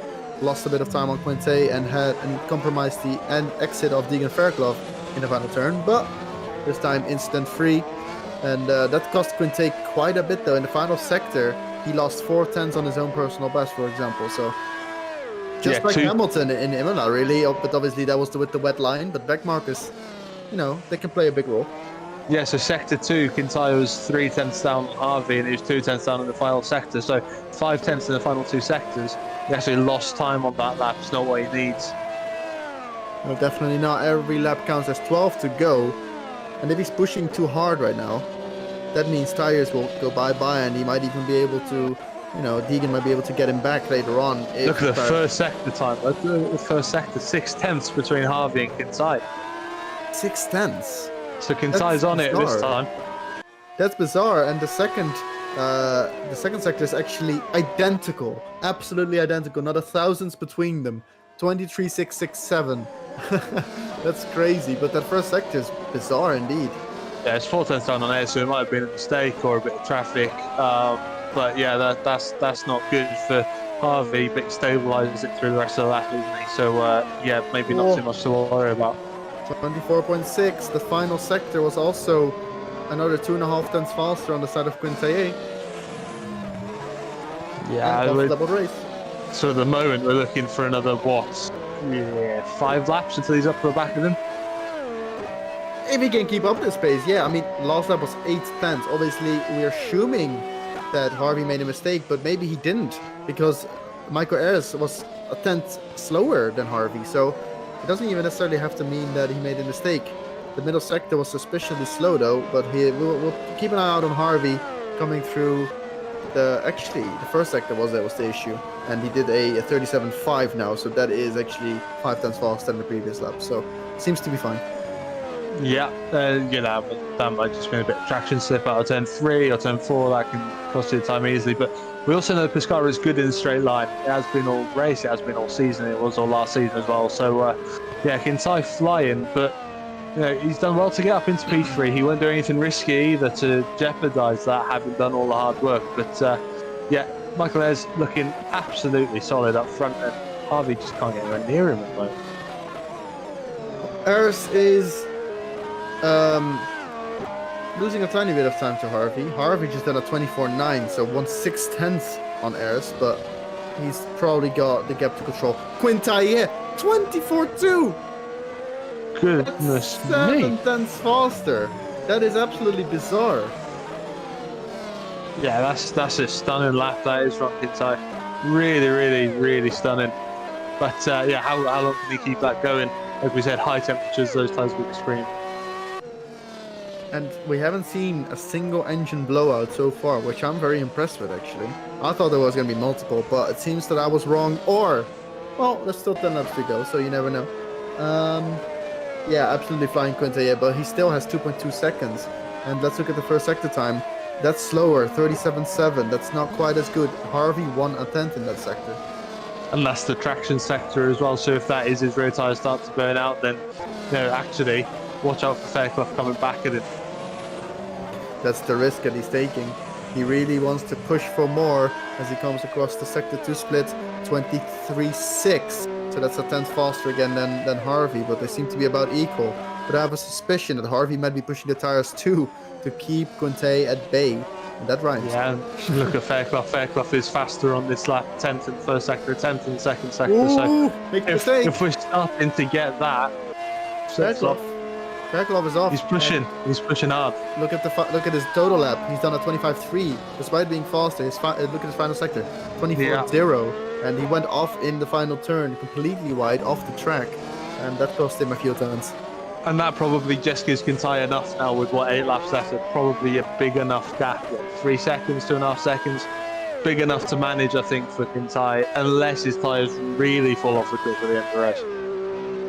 This is true, and especially, well, like the last sector of Harvey was bad. He lost 3.5 tenths there. So this puts Quinte right back in the 2.2 second range, and won another tenth in sector 1. We're just doing it sector by sector, but he's really gaining on him here, and the tires don't seem to be dropping off just yet. We might have a race for P2.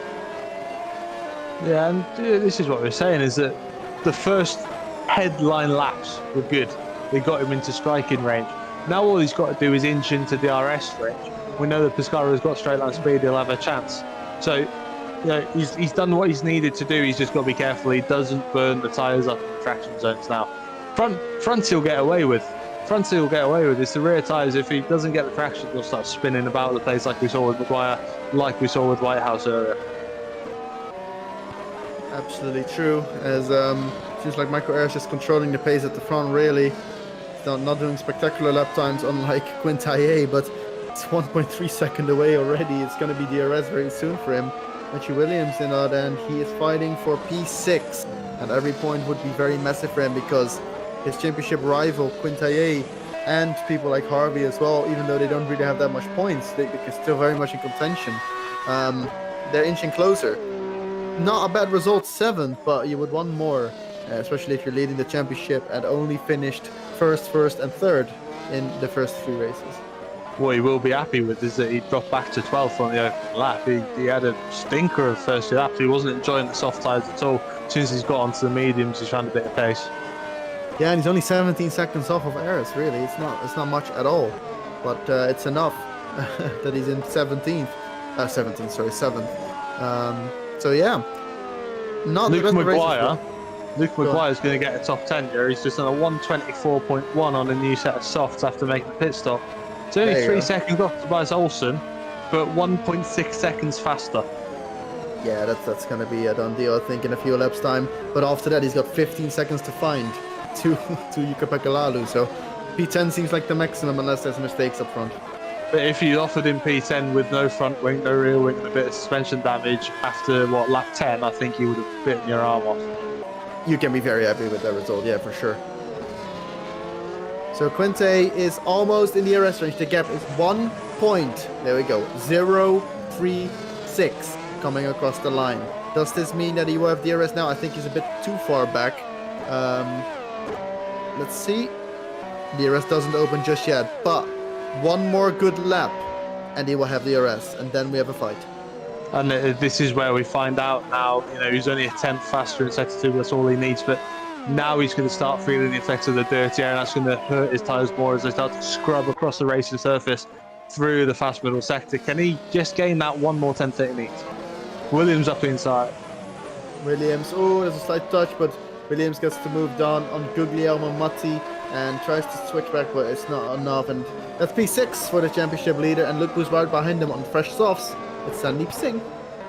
It is Sandeep Singh indeed. I'm a bit disappointed with Sandeep's pace. I thought he would show a bit more, especially seeing what Quintai's been able to do. But actually, again, he had a bit of a mid-race slump, sort of fell back a little bit, but he's picked himself back up, found the pace again, and probably on course for 7th place. Matty started to struggle a bit on his tyres, and good recovery, I think, for Sandeep. Absolutely, but Singh might be able to catch Williams as well later on, but we're going to be able to see about that. Quintaillet has DRS actually, but I'm pretty sure that wasn't because of Harvey. Rather, it was because of a back marker. Harvey goes a bit wide. Harvey almost spins! And this brings Quintaillet right into striking distance. He holds the car beautifully, but look how close Quintaillet is right now, and this, I think, is almost a done deal. Yeah, it was a bit. There's an engine gone as well, I think, on the side of the racetrack. There goes Quintaillet. Goes for the outside. Seems to prefer that part. Brakes very late, and he's got it already done. Harvey's still on the inside, but he's got the traction on those tires, and good move, and the mistake from Harvey started that off. Now, 3.3 seconds. It seems optimistic, very optimistic. but never stop dreaming. Can he pass Michael Ayres for the win? He's got a lot to do in 5 laps or 6 laps. We're just going back. It wasn't Smoking Engine, it was Saracino, who we knew was struggling with the engine coming into the race. He had to let go. Terrible luck because he was in the top 15 and on course for points after a pretty decent drive as well, to be fair, with Giuseppe Saracino. So terrible luck, but it let go down the straight just as Quintana was making the move. So 24.1 currently the fastest lap time on the track, and Luke Maguire is the one who did that. That would be an extra point for him. He's also 1.6 seconds away from P10. So unless someone pits and goes on to a first set of softs at the end, I don't think that lap will be beaten. But you know what, color me surprised. Might even happen. So current standings: Ayres P1, Quintana second, with Harvey, Verklov and Keersmakers rounding out the top 5. Williams on the last lap winning 7/10 compared to Keersmakers, and he's only 2 seconds behind him, so that could also be something to keep an eye on. Yeah, Matty look has managed to pull himself back up as well, so that's a bit heartbreaking for Sandeep Singh, who's trying to close in on him, and all of a sudden Matty's found a load of pace. So just looking down as well, battle for the final point: Dabrowski, Mayer, Watson, 3 seconds between them, but Mayer is not far off Dabrowski. In fact, he's in DRS range now, so final point, all to play for. Yeah, obviously Amari shouldn't even have been in this position. Terrible luck in the pits with Olsen, who got away way better than Amari Watson did. So we'll see if the DC if it's reported and what happens then, because unsafe release for sure on the hands of Olsen there. Yeah, and of course part of the reason, someone's gone off, I think, just getting out of the way of the leaders, but yeah, I think the thing that you got to remember with Olsen getting away lightly is he was on his way out. Amari still had his pit stop to do, so that's slightly skewed as well. But like I said, unfortunate incident, and Amari will be frustrated, probably just trying to get a point to make the race worth it, really. So look at the fight for the lead. 2.4 seconds separates the top 2 right now, Quintana and Ayres. I mean, last lap, 7/10 gain by Quintana. Is it really gonna happen? I cannot imagine the tires lasting, but it seems to be the case so far. But it seems like Ayres maybe made a mistake in the downforce sections. Actually, he's losing 3/10 steady, or 4/10 even a sector. Yeah, 6/10 in the middle sector on the last lap as well. I mean, of course, Ayres was one of the first, if not the first, to make his pit stop in every single pit stop window as Sandeep Singh makes a move. So he managed to close in. Matty coming back and was colliding with Sandeep. Gets away with it up in P7, and like I said, good recovery after a bit of a mid-race slump. So yeah, let's see if the same thing will happen in the middle sector that happened last time out, or is Ayres holding the pace? Is he toying with Quintana? It seems like the middle sector is a bit better from Ayres now, but he still lost a tenth, so 1.5 tenths so far in this lap, and the final sector also seems to be in the advantage of Quintana, so this is going to be a very close end, but there's only a few laps to go. There's 3 laps. 2.0 is the gap now. 2.0, so yeah, he needs a second in the next 2 laps to have DRS for the final lap, doesn't he? So he, 5/10 of the 2 laps is his goal. And Michael Ayres got a bit unlucky with the back marker as well. He doesn't get the DRS that he wanted. Quintana also doesn't get the DRS from the back marker, so none of them will have the advantage. Who is that? Is that Amari Watson? It is not Amari Watson. It's Ewan Leonov who got lapped there. I'm surprised. Sorry, just hearing as well, potential screen freeze on that slow lap, Michael Ayres. So if that's a problem, it does come back in the next 3 laps. That could be painful as well. Ooh, that would be disastrous. And look at Quintana. Actually, he's gonna have some issues overtaking this back marker here. Even Leonov actually didn't lose too much there. The gap is less than 2 seconds. I mean, despite the screen freeze, he's still gaining rapidly, about like 3/10 a lap. But I think the tires have to drop. But you know as well, Liam, when you get a screen freeze, you start losing a bit of confidence in what you've got underneath you. You know, you don't know what's going to happen when. You don't know, is it going to happen in the mid-corner? Is it going to happen again? Is it going to happen down the straight? Where you could potentially lose a bit more time if you're jumping in and out. So, yeah, that's not what you need when you're trying to focus on the last 3 laps of the race. So we're on lap 48 of 49 right now, and the gap is 1.8, so that was the 2 laps to go, and he's still not in the DRS range. It's going to be very tough. Despite him winning another 2 tenths in the final sector, it might be just enough for Ayres to keep this P1 and win his first race of the season here in Super League Lights. After having a very good pace in China, and unfortunately with little practice got 5th. So this will be an amazing result for him. Quintana obviously has won a race in China, and this will be his first P2 of the season, doing very good job, being the guy to score the most points in the last 2 races. So he's really made, after a bit of a rough start, he's made a great comeback, but he wants this P1, but it seems very unlikely at the moment. Sandeep Singh trying his best to break a toe down the long back straight, weaving all over the place, not weaving to block, it must be said, but Matty couldn't get back. Matty still hanging on to Sandeep Singh after being overtaken by the Pescara, though, not giving up on P7. Lalu's all on his own in P9, and Tobias Olsen in P10, pretty on his own as well. So Ayres, I mean, his race pace is just absolutely something else. Same for Quintana, but they both struggled a bit in qualifying, and that's something they will have to work on. The gap is not really decreasing, it seems. 2.4 is the gap, so... Personal best for Michael Ayres. Personal best on lap 48 to 49. Just shows how in control he was. He was in control all the time. We have been bamboozled, and despite terrible things happening, he will win this race in a moment, in like a minute or so. Seems quite calm over the track, but Matti and Singh is still a battle that's going on. Matti is in the DRS range here, looking at him in the beautiful HG Esports Blue Belt car. And keep an eye on Singh down the straight. Yeah. Here he goes. There we go. Singh going defensive, weaving over the track, and Matti doesn't even try and follow. Might have some issues going there at the end of the straight. Brakes late, but not late enough. And Sandeep Singh will keep this position for now at least. There's only a few more corners to go, so it can be hard. He should get away with that because, like I said, he was far down the straight and breaking the toe rather than moving to defend. So, yeah, should get away with that. Lindbergh now as well, right on the back of Hoister for P12. Michael Ayres is going to be crossing the line very soon, and Quintana just dropped off. Probably knew that he couldn't have done this, and that it was end of the battle there. And across the line comes Michael Ayres, and absolutely amazing drive. He's gonna win his first Super League Lights race this season. Quintana will be second, and Harvey finishes the podium as Neptune there. Johan Lindbergh on the inside of an HM Engineering. There has to be Hoekstra. A nice little battle, and they touch, and Hoekstra gets forced off the track maybe a little bit. But Johan Lindbergh, also a good drive from him. Missed last year, a big portion of last year, but good comeback drive here into P12. And nice little battle at the end there. Here comes Lalu. So it is Ayres winning from Quintana. Harvey Fairclough, very, very impressive P4. Just missed out on the podium, but he can be happy about that. Similar with Gears Makers. Our championship leader losing a lot of points to Quintana, but still 6th.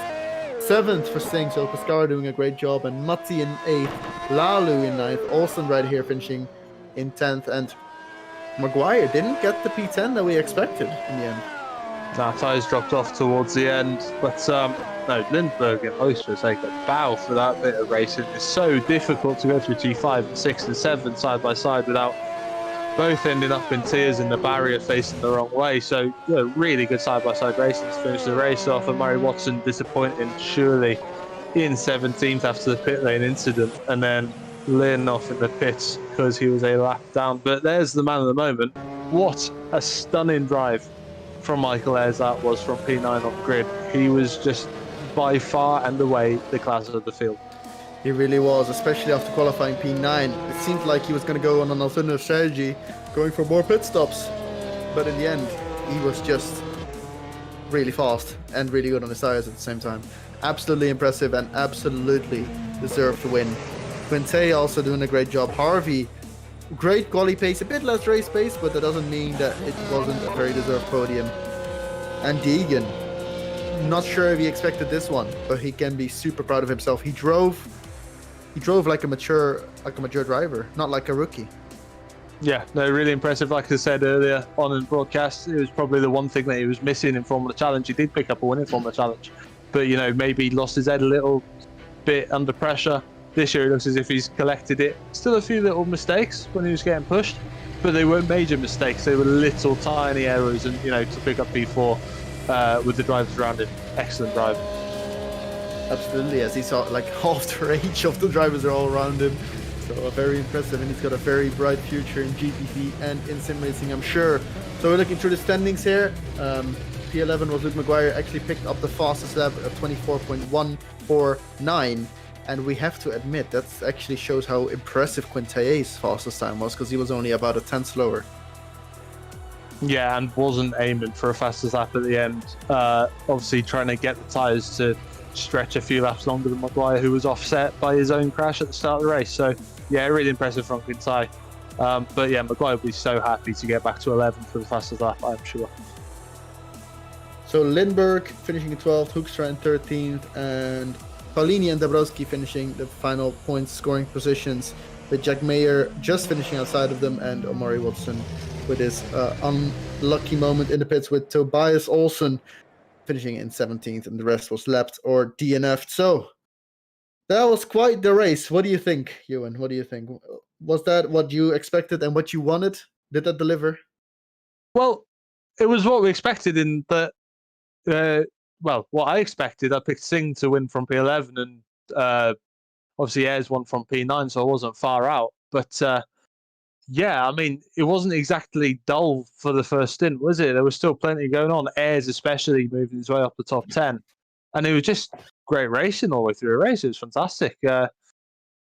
Strategy actually didn't play too much effect. It was only really if you got stuck in a bit of traffic after your pit stop. So, no, undercut was king, but also you had to find that clear air in your pit stop. That's what Ayres managed to do. Undercut on Harvey and never look back. Absolutely. And talking about Ayres, let's get him in for an interview here. The winner of this race, Ayres, Michael Ayres, congratulations. Absolutely amazing drive. Talk us through that race, because your qualifying didn't seem that great, but you seemed to be fighting through the field like it was nothing. Talk us through it. So ever since I started working on, developing a setup for the track, as soon as you started moving on to the quali stints, I just knew I was so slow. I just had no answer why. And then I basically just reversed the set, because I like a really stable car. And when you get the car really unstable, it's an absolute rocket in qualifying. However, the stable car just rinses the race. And I knew that at least if I can get maybe top 5 or at least close to that in qualifying, then maybe we have a shout. But when I started P9, I didn't think it was possible.